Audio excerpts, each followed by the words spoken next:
Muy buenos días y vamos a abrir nuestras Biblias en 2 de Crónicas, por favor, 2 de Crónicas en capítulo 26 y vamos a leer versículo 16 hasta 21. Mientras que se van ubicando, por favor, de abrir sus Biblias en 2 de Crónicas, capítulo 16, del versículo 16 hasta 21. 16 hasta 21, capítulo 26 en 2 de Crónicas.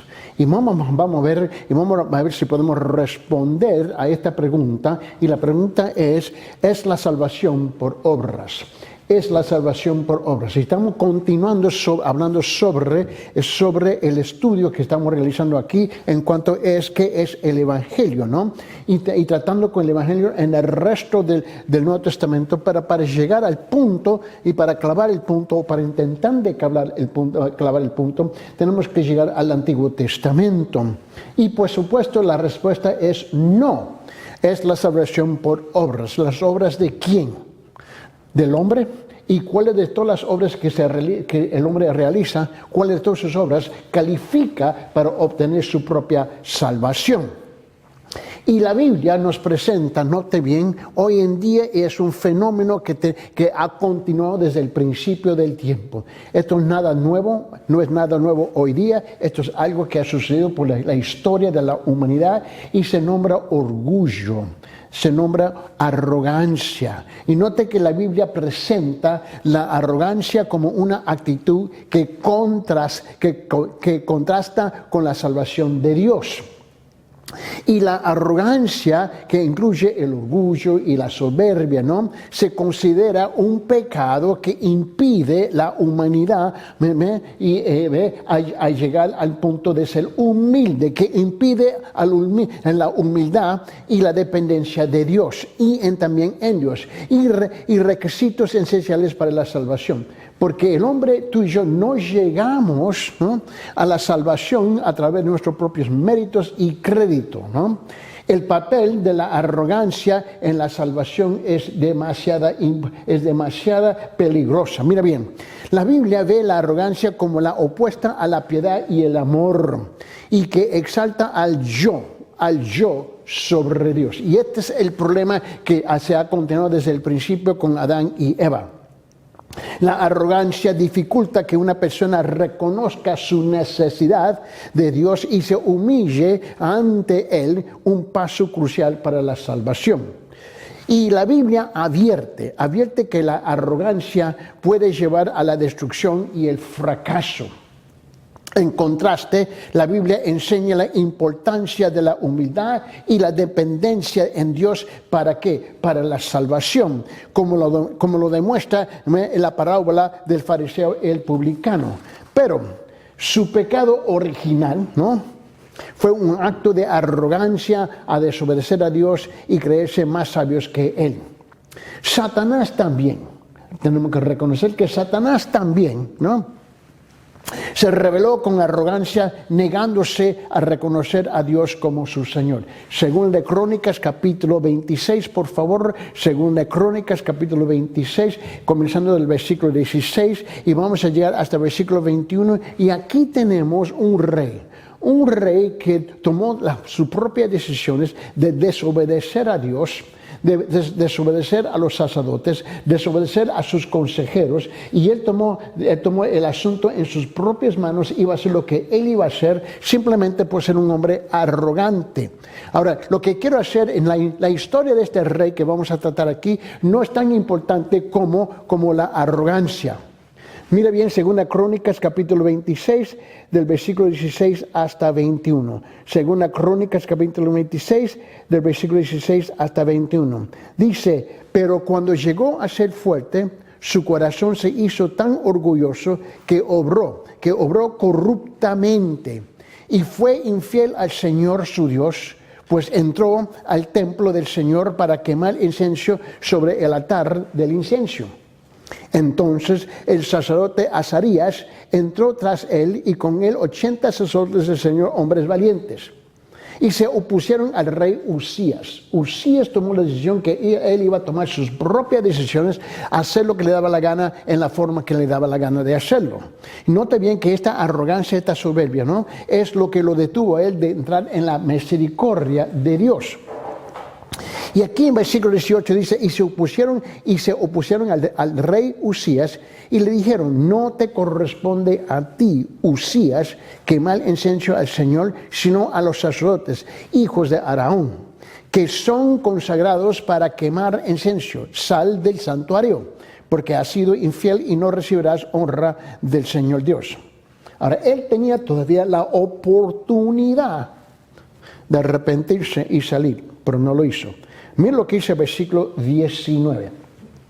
Según la Crónicas, capítulo 26, versículo 19 dice, pero Usías, con un incensario en su mano para quemar incienso, se llenó de ira.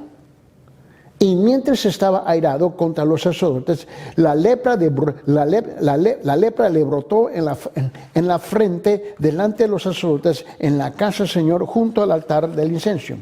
Y el sumo sacerdote, Azarías, y todos los sacerdotes lo miraron, y aquí tenía lepra en la frente y le hicieron salir de allí a toda prisa.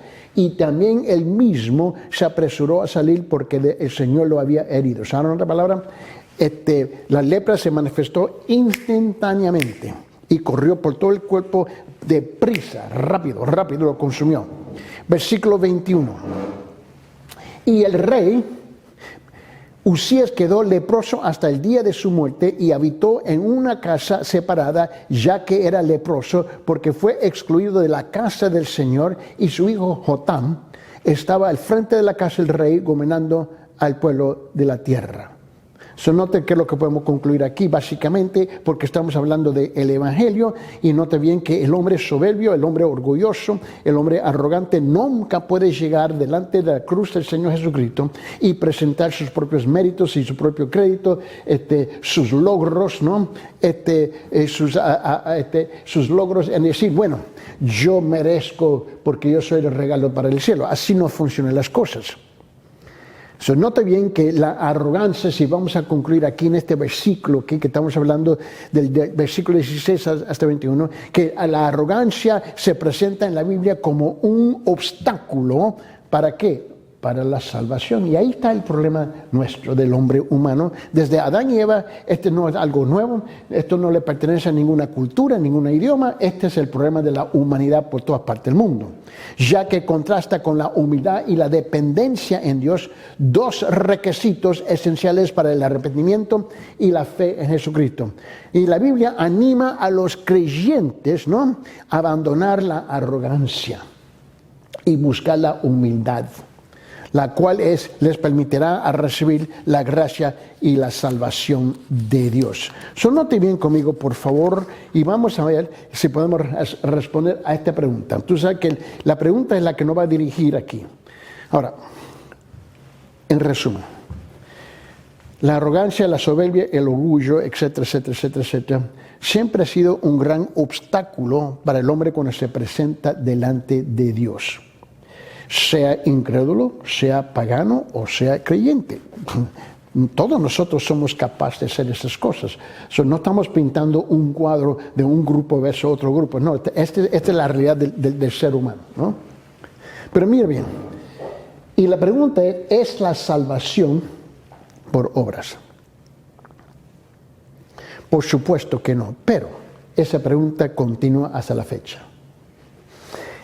Hemos tenido argumentos teológicos, doctrinales, eclesiásticos a través de más de 18 siglos. Estamos hablando de la historia de Jesucristo en la cruz hace un poquito más de 2000 años atrás. Pero más o menos, 200 años después de la muerte y la resurrección de Jesucristo, el mundo eclesiástico comenzó a debatir si el hombre en general, si yo puedo llegar cuando me da la gana, que yo puedo escoger el momento, debajo de mis propios méritos, mi propio criterio, de llegar delante de Dios y decir, Dios, acéptame. Después que yo he disfrutado todo lo que yo puedo disfrutar en este mundo. Este argumento no es algo que tú y yo vamos a resolver en este momento, pero voy a hacer unas declaraciones que son claras. Y es esta: que el hombre está más que convencido que él tiene un libre albedrío tan libre, que no está contaminado, no está infectado, no está contaminado con absolutamente nada, ni siquiera con el pecado, que él puede de un momento, siendo un malvado, vil, vulgar, y luego otro momento él se convierte en un santito y le presenta a Dios su bondad. Y Dios tiene que, y con eso le quiere torcer el brazo a Dios y Dios los tiene que aceptar. Nunca he hablado con alguien del Evangelio y dice, no, ahorita no. Es básicamente, ya tú ves el argumento, ya tú ves que, ahora, aunque no lo digan, pero eso es lo que están diciendo. Ahorita no. Me tengo que preparar, me tengo que bañar, me tengo que limpiar de todas las cosas que yo he hecho en este mundo, etcétera, etcétera. Mira, hay un sinfín de versiones de estos argumentos. Este es un hombre, una mujer, que ni se da cuenta que es arrogante, soberbio, orgulloso, orgullosa. Ni se da cuenta. En su propia gloria de ignorancia no se da cuenta que ahí está. El hombre y la mujer llega delante del Señor tal como es. Un pecador. La Biblia está clara. La Biblia dice que Jesús vino a salvar a los que estaban perdidos, a los pecadores. Él no dijo que Él vino a salvar a los santitos y santurones. Si yo entro en las aguas de un baño, ¿no? Me recuerdo que de niño, ¿no? Jugábamos afuera y estábamos llenos de lodo. Sucio. Y mi madre, ¿no? Que en ese tiempo todavía estaba viva, ella decía, se me van a bañar. Y éramos chiquititos y nos encantaba jugar. Entrábamos pero con lodo, pero sucio, negrito, sucio. Ahora, ¿para qué eran las aguas? ¿Para el que ya estaba bañado o el que necesitaba ser bañado? Obviamente, para el que necesitaba. Si yo entro en las aguas, ¿qué? Sucio. Y se aplica agua y jabón y salgo, ¿qué? Limpio. Esta es la misma idea de la salvación, ¿no? Y el hombre está más que convencido que él se tiene que preparar. Ahora, cuando yo me voy a bañar, ¿qué es lo que tengo que hacer para prepararme para el baño? Para la ducha. Estar sucio. Nada más. Me quito las ropas y me meto en las aguas. ¿Por qué? Porque ya estoy calificado para el baño. Es igual en la obra espiritual. Note esta pregunta la cual nos va a dirigir. ¿Es la salvación por obras? Permíteme rotundamente decir desde el principio, por supuesto que no. Ahora, obviamente yo tengo que tomar una decisión. Eso está claro. Pero Dios tiene que tocar mi corazón. Porque si mi corazón hubiera sido tan bondadoso, tan perfecto y tan santo, no estuviera en la condición espiritual que yo estaba, como siendo un pecador. Yo creo que lo obvio es obvio. Pero simplemente está expresando la realidad que hay un espíritu que actúa en el corazón del pecador. Dios tiene que hacer algo del exterior de mi persona, tiene que tocar mi corazón, porque mi propio corazón es lo que me lleva al pecado y me ha comprado el boleto en el tren que va rápido así al infierno. Permíteme mostrarlo. Abre sus Biblias en el Nuevo Testamento, en Juan capítulo 16. En Juan capítulo 16. Algo del exterior tiene que suceder para que algo a lo interior se puede realizar. Repito, algo a lo exterior tiene que suceder para que algo interiormente se puede realizar. Este es el punto aquí. Fui a la tienda el día de ayer, ¿no? Estaba en una reunión de los sábados con los pastores, ¿no? Y había una madrecita que entró en la tienda con su carretilla, ¿no? Su carrito, ¿no? Y tenía un bebé. Y le estaba dando, ¿ves? Le estaba dando pecho a esta criatura recién. Obviamente esa criatura no podía comer a las solas. Necesitaba algo exterior, la madre, de afuera, para nutrirlo interiormente. Eso es obvio. Yo creo que no estamos aquí para insultar la inteligencia de nadie, ¿no? Ni siquiera ofenderla. Pero yo tengo que declarar lo obvio. Bueno, en el mundo espiritual, si yo soy un pecador y no reconozco que soy pecador, algo me tiene que presentar, alguien me tiene que presentar la realidad que yo estoy equivocado y yo soy un pecador. Esa es la obra del Espíritu de Dios. Permíteme. En Juan capítulo 16, note bien lo que dice versículos 8, 9, 10 y 11. 8, 9, 10 y 11. El Evangelio de Juan. Y cuando Él venga, Jesús está haciendo referencia al Espíritu Santo. Cuando Él, el Espíritu Santo, venga, convencerá al mundo de pecado y de justicia y de juicio. Convencerá al mundo de pecado, de justicia y de juicio. Ahora, de pecado, ¿por qué? Porque no creen en mí. De justicia, porque yo voy al Padre y no me veréis más. Y versículo 11, y de juicio, porque el príncipe de este mundo ha sido juzgado. Ahora, note bien el lenguaje aquí en versículo 8. Cuando Él venga, el Espíritu Santo, Jesús todavía estaba en la tierra, no había apartado, no había ascendido al cielo todavía, y Él le dice, cuando Él, el Espíritu Santo venga, Él convencerá. Esta es la palabra en griego que quiere decir convicción, convicción. Ahora, yo creo que estamos claros, bueno, y si no, permíteme el lujo de explicarlo. No estamos de acuerdo que hay una tremenda diferencia entre convicción y convencer. Convencer, ¿no? Alguien te tiene que convencer de algo, o tú mismo te convences de algo, ¿no? Pero convicción es una verdad absoluta. Convicción es una verdad absoluta. Ahora, yo puedo estar convencido de algo y descubrir después que yo estoy equivocado.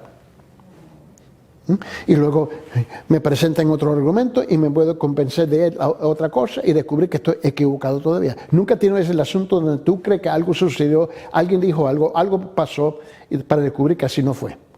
Pero alguien te convenció que así fue. Convencimiento es algo muy diferente que convicción. Convicción llega al meollo de la persona, a su corazón. Estoy convencido más que convencido de una verdad que es absoluta.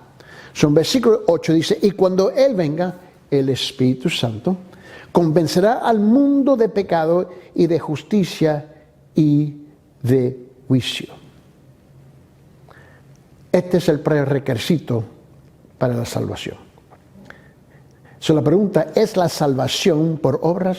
Por supuesto no. ¿Qué puedo hacer yo para ganarme la salvación? Nada. Ahora, cuando llega el Espíritu Santo y trae esa convicción que yo soy un pecador, ese mismo Espíritu que me trae la convicción que yo soy pecador, es el mismo Espíritu que me lleva a mí a arrepentirme de mis pecados. Me arrepiento de mis pecados, abandono mis pecados y doy vuelta completamente hacia Dios.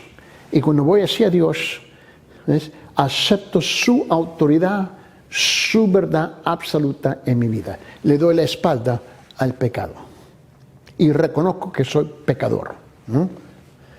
Note bien lo que dice la palabra en el libro de los Hechos, en el libro de los Hechos capítulo 11, por favor. En Hechos capítulo 11, y note lo que dice el versículo 8. Hechos capítulo 11, versículo 8. Y lo que estamos haciendo aquí, estableciendo la respuesta a la pregunta, ¿es la salvación por obras? Por supuesto que la respuesta es no por mis obras, pero sí por las obras de Jesucristo. Cuando Cristo fue a la cruz, fue sus obras que me salvó, pero no fue mis obras. En Hechos capítulo 11, versículo 18 dice, ahora, Ellos están escuchando el mensaje, están escuchando el Evangelio, y note lo que dice aquí, versículo 18. Y a oír esto, se calmaron y glorificaron a Dios diciendo, así que también los gentiles, nosotros que somos gentiles, en otras palabras no somos judíos, han concedido que Dios el arrepentimiento que conduce a la vida. Ahora, ¿lo hicieron a las solas? No. Alguien le predicó el mensaje. Alguien le compartió el Evangelio. Alguien le compartió la verdad de su condición espiritual y reconocieron que andaban más que equivocados, que andaban a lo opuesto, a lo contrario de Dios. Este es el asunto aquí. Se nota bien. Considero Dios, ¿ves? El arrepentimiento que conduce a la vida. Ellos se arrepintieron después que hubo una intervención. El predicador vino a intervenir y le dijo la verdad. Ahora, tú solamente tienes dos opciones. ¿Aceptas la verdad que se acaba de compartir contigo? ¿O rechazas la verdad que se acaba de compartir contigo? Pero tú y yo no tenemos la autoridad de cambiar la verdad. Este es el problema, ¿no? Abre su Biblia, 2 Timoteo, por favor. 2 Timoteo capítulo 2, por favor. 2 Timoteo capítulo 2, por favor. Mira lo que dice el versículo 25. 2 Timoteo capítulo 2, versículo 25. Note bien. Una vez más tenemos una intervención aquí, algo a lo exterior que va a tener un impacto a lo interior. En 2 Timoteo capítulo 2, note lo que dice en versículo 25, dice, corrigiendo tiernamente a los que se oponen, por si acaso Dios les da el arrepentimiento que conduce al pleno conocimiento de la verdad. Ahora, hasta aquí está la pregunta. ¿El arrepentimiento es algo que nace en mí? ¿O es que es algo que Dios me da para yo poder realizarlo? Obviamente es algo que Dios da. Él trata con tu corazón, toca tu alma, toca tu espíritu, y tú respondes, me arrepiento. ¿Cuántas veces tú has conocido uno que no es creyente? En otra palabra, alguien que no ha sido regenerado, alguien que no ha nacido de nuevo, alguien que el Espíritu Santo no le ha tocado, y ellos siempre te dicen, perdón, disculpa, perdón, disculpa, perdón, disculpa, perdón, disculpa. Y te dicen por este lado, perdón, disculpa, y siguen repitiendo los pecados, las mismas cambalachas, y etcétera, etcétera, etcétera, como siempre, pero siempre te dicen, perdón, disculpa. Eso se nombra remordimiento. Remordimiento es muy diferente al arrepentimiento. Arrepentimiento le pone un paro.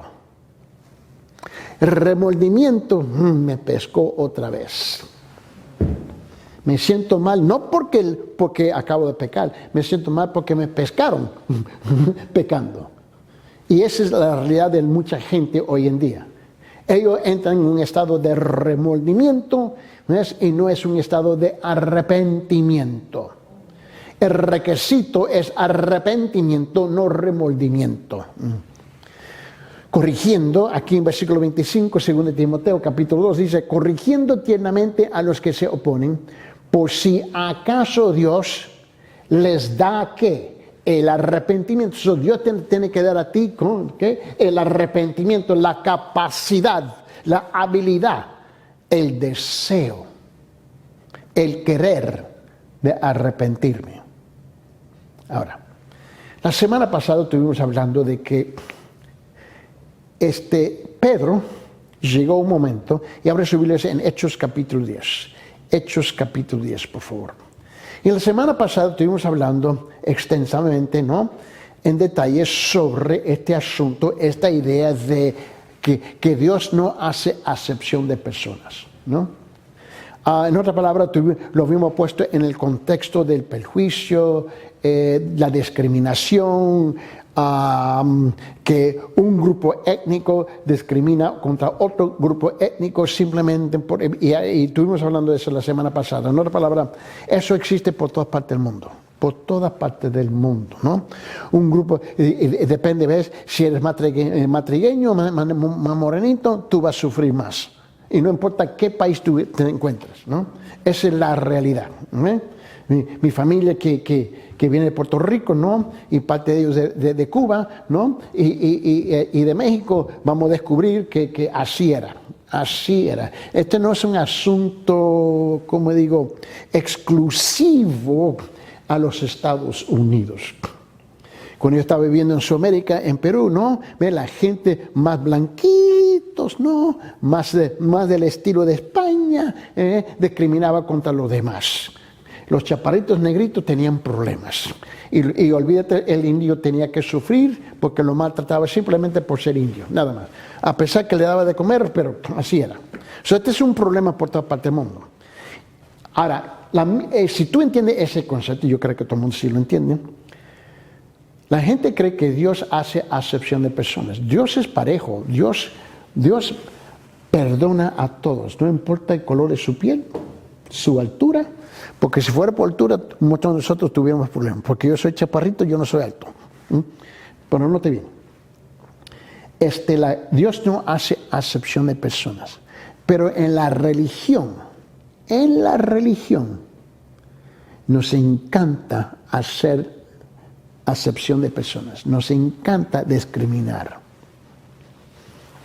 Ayer en mi reunión de pastores, ¿no? Estuvimos hablando de un asunto que yo conozco personalmente en otra iglesia, y hubo otro pastor que llegó y nos relató que llegó una familia a esta iglesia la semana pasada, ¿no? Una familia afroamericana, y llegó otra familia que eran latinos por la primera vez a esta iglesia, y la iglesia los maltrató a los dos porque no eran suficientemente blanquitos, no pertenecían al grupo étnico de anglosajones. Ahora escuche bien, solamente hay una sola raza. Es la raza humana. No existe la raza blanca, negra, los asiáticos, los africanos. Eso no existe. Esa es una estupidez que las escuelas enseñan. Hay una sola raza humana. Ahora, lo que sí hay, grupos étnicos. Eso sí está por todas partes del mundo. Y siempre la historia del mundo ha sido que un grupo étnico siempre va a discriminar contra otro grupo étnico, aún en sus propios países. O sea, este fenómeno está por toda parte. En el mundo religioso, el judaísmo, tenemos tres religiones, si lo puedo decir así, ¿no? Para pintar el cuadro. En el mundo religioso, la primera religión debajo del mandato de Dios, Jehová Dios, es el judaísmo. El judaísmo es la primera religión que existió. La segunda es catolicismo romano, los católicos romanos, porque los católicos romanos nacen del judaísmo. Si tú entiendes todas las ceremonias, los ritos, ordenanzas, reglas, rituales de la Iglesia Católica Romana, tú vas a descubrir que son precisamente igualitas como los del judaísmo.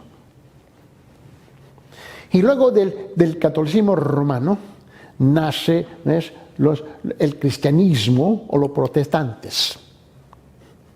Ese es el orden. Ahora, permíteme decirlo así, la abuela es el judaísmo, la madre es el catolicismo romano y los nietos son el cristianismo, si lo puedo decir así. Y dentro de esas tres religiones principales, porque el judío fue el único que recibió la palabra de Dios, ningún otro grupo en el mundo de la historia había recibido la palabra de Dios.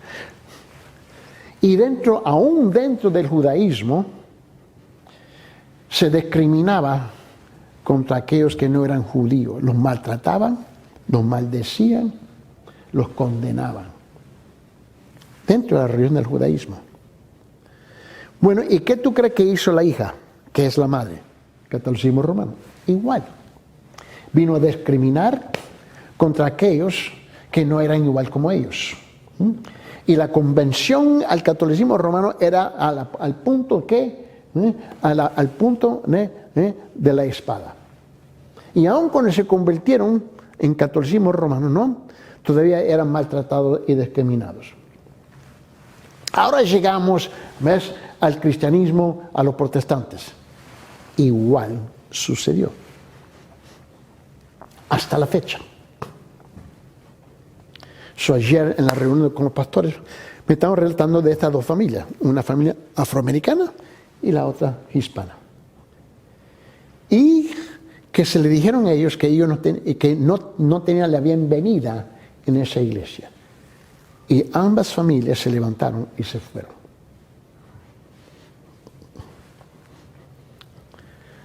Ayer, hablando esto con los otros pastores, dije, ¿tú estás seguro de que esto pasó? Sí, permíteme. Vamos a llevar a ese pastor porque yo lo conozco. En la mesa ahí tuvimos los pastores, lo llamo. Y él dijo, sí, eso sucedió en mi iglesia. Las familias de más influencia, la gente con el dinero, fueron atrás y yo estaba predicando y me fijo atrás que hablaron con las dos familias y las dos familias se fueron. Y yo también la predica, cuando terminé, dije, ¿qué pasó? Lo despedimos. Porque no pertenece a nosotros, no son como nosotros. Ahora, ¿por qué tomó el tiempo relatar eso? Por esta razón. Que si nosotros nos damos el lujo de hacer acepción de personas, pregunta, ¿cuál es el criterio para darnos el lujo para hacer acepción de personas? ¿No tienen cierta altura? ¿Su piel no es el color adecuado? ¿Su nariz no es suficiente pequeño o grande? ¿Sus labios demasiado grandes? ¿Cuál es el criterio que estamos utilizando aquí? Si tenemos una sola raza, la raza humana, y el hombre y la mujer han sido hechos a la imagen de Dios, ¿cuál es el problema que tenemos aquí? No es el racismo, como la gente lo habla, porque mira, el concepto de racismo no tiene sentido. Es etnocentrismo, donde nos damos el lujo de discriminar contra uno al otro simplemente porque no pertenece a nuestro grupito. Ahora, Pedro, en Hechos capítulo 10, por favor, abre sus Biblias, Hechos capítulo 10. Pedro llega aquí. Ahora, toda la historia está en Hechos capítulo 3, comenzando en versículo 34 y termina en versículo 43. Y lo habíamos tratado en detalle la semana pasada. Pero hoy solamente quiero enfocarme en versículo 34 y 35. Pedro predica el Evangelio. Hay judíos ahí y hay gentiles. ¿Quiénes son los gentiles? Nosotros, que no somos judíos. Todas las personas en esta tierra que no son judíos son gentiles. Ahora, a mi pueblo hispanohablante, nosotros somos gentiles, ¿ok? Ahora, Pedro predica y se asusta cuando él ve la gracia de Dios, cuando él ve la misericordia de Dios que es derramada sobre los gentiles. Y ellos llegan al estado de arrepentimiento y llegan como consecuencia del arrepentimiento a la salvación. Y Pedro se da cuenta que Dios no hace acepción de personas. Versículo 34. Entonces Pedro, abriendo la boca, dijo, ciertamente ahora entiendo que Dios no hace acepción de personas. Versículo 35. Sino que en toda nación, el que le teme y hace lo justo, le es acepto. En toda nación. Ahora, yo he viajado por todas partes del mundo. Yo he estado en tantos países que ni me recuerdo cuánto he estado, en más de 40 años viajando. Y yo he visto gente que se ha arrepentido y han recibido el perdón, la gracia, la misericordia y la salvación de Jesucristo en todos estos países. ¿Por qué? Porque no hace acepción de persona. Tal acción, mira este versículo, tal acción, mira lo que dice en versículo 35, sino que en toda nación el que le teme y hace lo justo. Tal acción produce una persona que le teme y hace justicia, y de quien Dios, ¿ves?, se agrada o es aceptable, ¿no?, ante de él. Cuando uno dice yo temo, eres justo, Dios, yo soy injusto, me arrepiento. Dicha palabra aquí, cuando él dice le teme y lo hace justo, otra palabra, la justicia. Dicha palabra significa marcado por una manifestación favorable del placer divino. Cuando una persona se arrepienta, Dios hace justicia. ¿Qué quiere decir? Marcado por Dios, por un acto divino, porque le trae placer al divino, que él se ha arrepentido. Permíteme, abre su Biblia, segunda Corintios capítulo 6. Segunda Corintios capítulo 6. Mira lo que dice versículo 2. Segunda Corintios capítulo 6, versículo 2. Mira lo que dice aquí. Dice, pues él dice, versículo 2, segunda Corintios capítulo 6, y note bien, quiero enfocarme en el concepto, en la idea, en esta noción. En 2 Corintios capítulo 6, versículo 2, él dice, en el tiempo propicio, en otra palabra, la mejor palabra es en el tiempo aceptable, para ponerlo más claro. Te escuché, y en el día de salvación te socorrí. He aquí ahora es el tiempo propicio o el tiempo aceptable. He aquí ahora es el día de salvación. Cada día que tú te presentas delante de un amigo, un familiar, un vecino, un conocido, aún tu enemigo, y le dice, Dios te ama, está dispuesto a perdonar tus pecados para salvar su alma. Este es el día de propicio, este es el día propicio, este es el día aceptable, este es el día aceptable de salvación. Pero el hombre y la mujer dicen, todavía no. En ese momento está pisoteando la gracia de Dios. En ese momento está pisoteando la misericordia de Dios. La esperanza que tenemos es que todavía Dios no lo mata y no lo quita de esta tierra. Muchos creyentes en sus familias viven con familiares, parientes, hijos, nietos, nietas, hijas, ¿no?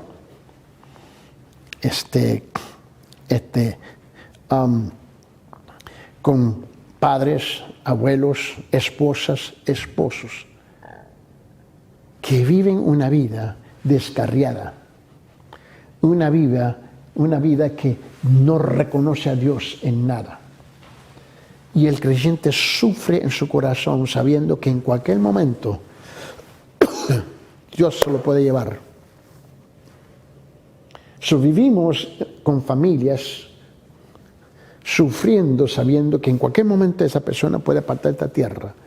Y cuando aparta esta tierra sin el arrepentimiento, sin la salvación, y luego esa persona sigue sufriendo después, sabiendo que nunca entró en el reino y se fue al infierno. Por esa razón tenemos que orar. Dejar de quejar, dejar de regañar, dejar de refunfuñar. Tenemos que orar, Señor. Salva mi tal. Salva mi hijo, mi hija, mi esposo, mi esposa, mi abuelo, mis abuelos, cualquiera sea la persona, ¿no? Y el texto aquí muestra en 2 Corintios capítulo 6, versículo 2, pues él dice, en el tiempo propicio, el tiempo aceptable, te escuché. En el día de salvación te socorrí. He aquí ahora es el tiempo propicio, el tiempo aceptable. He aquí ahora es el día de salvación. El texto muestra que el tiempo aceptable o favorable es el de salvación. Es hoy.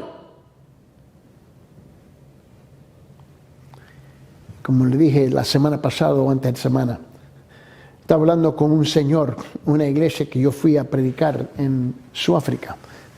Y me lo presentaron, me dijeron que él es un diácono. Pero me dijeron, no es salvo. Y yo dije, bueno, yo estoy confundido. ¿Cómo puede ser diácono y no ser salvo? Pero obviamente ese fenómeno sí existe. Y le dije, Señor, cuando me entraron, me lo presentaron, y dije, ¿vamos a almorzar hoy día? Y dijo, sí, estamos preparando el almuerzo, vamos a almorzar juntos. Sí, por favor, en la mesa, te pido que te me sientes a la diestra, por favor, y me gustaría platicar contigo durante el almuerzo. Él dijo, con gusto. Y esto es lo que pasó. Como unos 11, 12 minutos, más o menos, yo estaba en púlpito predicando, y el hombre estaba en la tercera fila, a la mano derecha donde estaba. Y ahí sentado, no unos 11, 12 minutos, y ahí el hombre cabeció, ¡pum!, y murió. Eso me asustó a mí. Porque nosotros creemos que tenemos el control de la vida. Tenemos el control de todo. Que yo puedo escoger el momento que yo me voy a arrepentir, yo puedo escoger el momento que yo me voy a entregar, pero todavía no, porque estoy disfrutando de este mundo. Cuando ya estoy viejo y estoy con mi bastón y ya no puedo arrastrar, no puedo caminar, pues me estoy arrastrando, luego le entrego a Dios las obras de mi vida. Pero ahorita es tiempo de pachanga, tiempo de baile, tiempo de disfrutar. ¿Ok? El problema es que tú no tienes control. Esa es la ilusión, que tú tienes control del cuándo. Sin importar edad, sin importar raza, por decirlo así, sin importar sexo, sin importar condición social. Cuando el corazón tiene sed de Dios y de su justicia, es el momento aceptable para salvación. Permíteme, abre sus Biblias en Mateo capítulo 5. En Mateo, el Evangelio de Mateo, el primer libro del Nuevo Testamento, en Mateo capítulo 5, y note lo que dice aquí en versículo 6. Mateo capítulo 5, versículo 6. Depende de qué versión de la Biblia tú estás leyendo. En Mateo 5, 6 dice, bienaventurados o dichosos. Dichosos, bienaventurados son los que tienen hambre y sed de justicia, pues ellos serán saciados. Ellos serán saciados.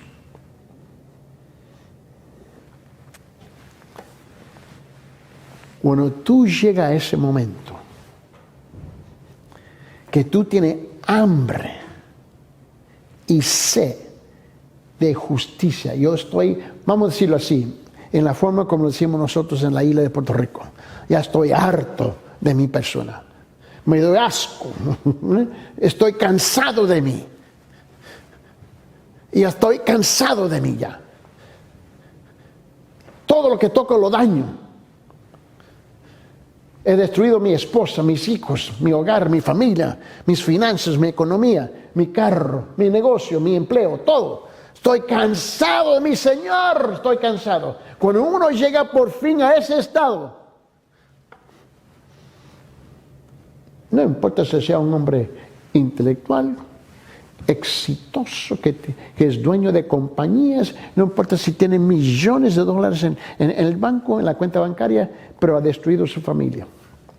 Y cuando él llega por fin, estoy harto de mí. Y llega un momento donde dice, tengo sed de justicia. Y llega ese momento de arrepentimiento. Lo dice así Mateo 5, 6. Bienaventurados o dichosos los que tienen hambre y sed de justicia, pues ellos serán saciados. El gran comentarista bíblico Everett Harrison dijo esto de este versículo 6. Dijo, el significado no es que tales individuos lleguen a ser salvos de este modo, sino más bien que son candidatos adecuados para la salvación. Esta preparación es garantía de una seriedad espiritual que dará lugar a la fe una vez que el Evangelio se escuche y recibe. Tú tienes que llegar a ese momento donde ya estás, estoy cansado, ¿qué es lo que estoy haciendo? A pesar que miles de personas te han hablado, te la han cantado la cara, te la gritaron y tú sigues igual.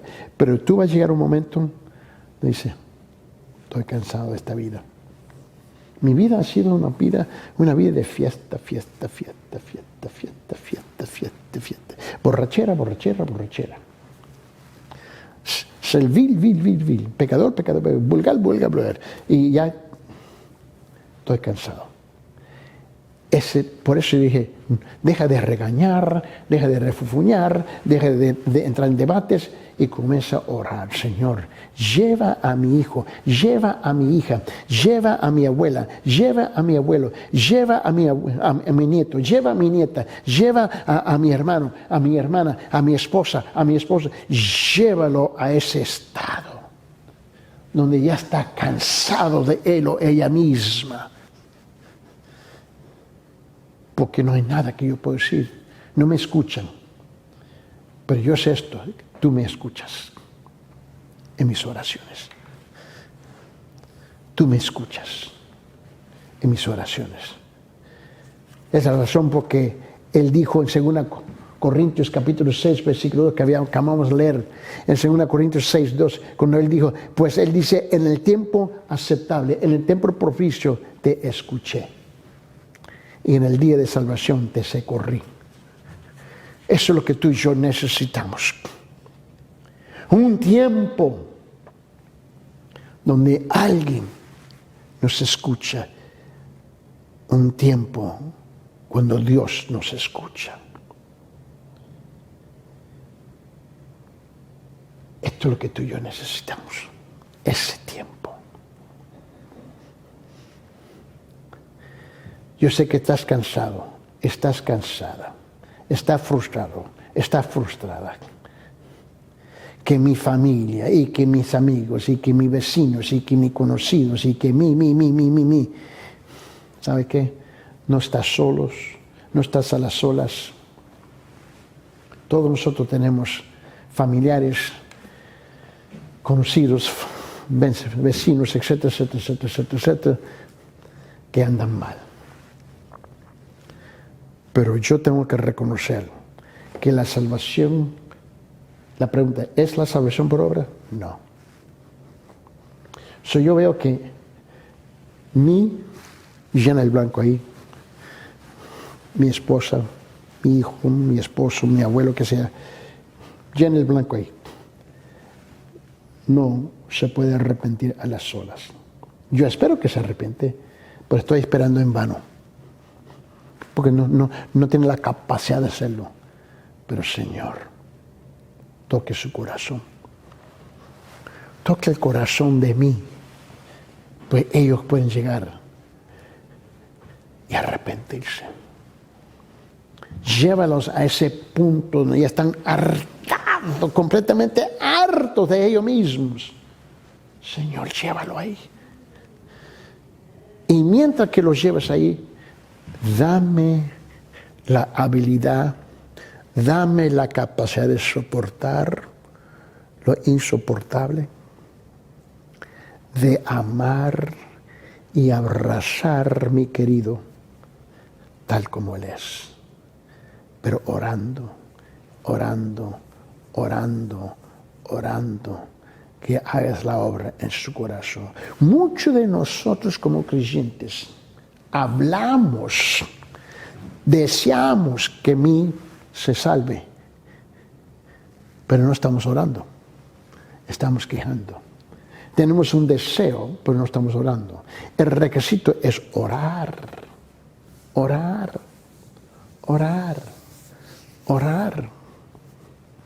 Y sigue orando. Deja de quejar, deja de criticar. Deja de regañar porque obviamente no ha funcionado. ¿Ok? Es orar, es interceder, es interceder, es interceder. ¿Hasta cuándo? Hasta que Dios no te suelta. Y para algunos, el Dios responde rápido, pero para la mayor parte de nosotros tenemos que sufrir años y años y años y años hasta que Dios responde.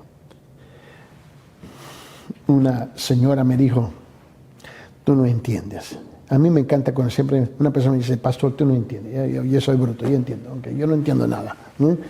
Dice, es que tú no entiendes que mi esposa es así, así, así, así, así, así. Ajá.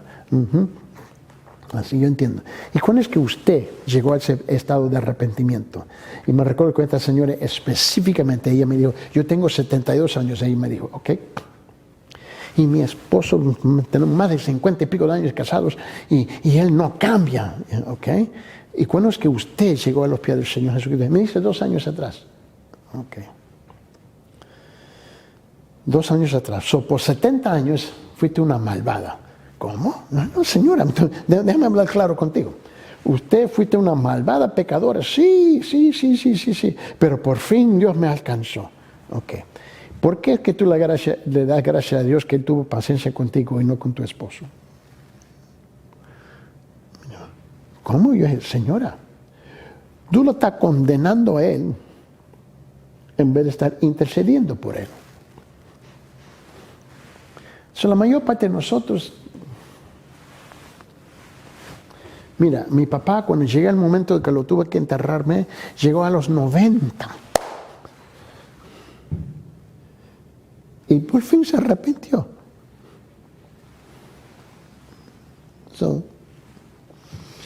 He tenido que aprender a tener un poquito más paciencia, ¿no? Pero dejamos de hablarle y regañarle y todo bien. Era, papá, ¿cómo estás? Orar por él, orar por él, orar por él, ¿no?